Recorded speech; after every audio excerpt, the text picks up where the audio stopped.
Question दे रहा है find the coordinate of the point of a trisection of a line segment joining 4, -1 and -2, 3। ठीक है, यहाँ ए point के कोऑर्डिनेट आ गए आपका 4, -1, बी पॉइंट के आपका -2, -3। ठीक है, अब ये पॉइंट सी के और पॉइंट डी के कोऑर्डिनेट, ये ट्राइसेक्शन है 1:1:1 में डिवाइड कर रही है।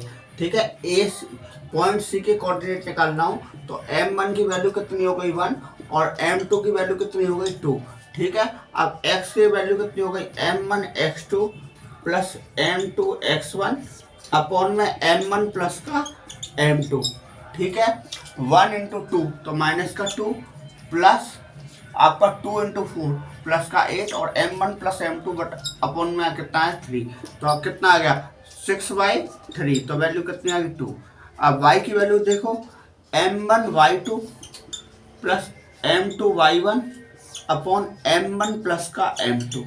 ठीक है, 1 इंटू 3 माइनस का 3, 2 इंटू -1 तो माइनस का आपका कितना होगा माइनस का 2 और m1 प्लस m2 कितनी वैल्यू आ गई हमारा m1 प्लस m2 की वैल्यू आ गई हमारी 3, तो माइनस का 5/3।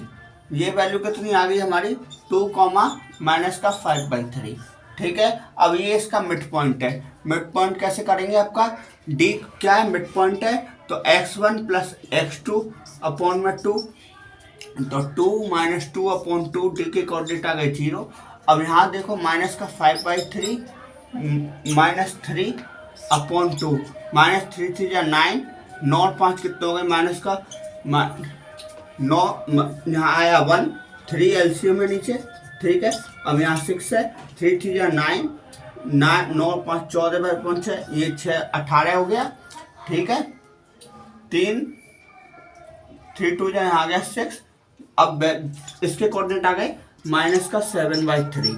डी के कोऑर्डिनेट कितने आ गए 0, माइनस का 7/3। सी के कोऑर्डिनेट कितने आए थे 2, माइनस का 5/3।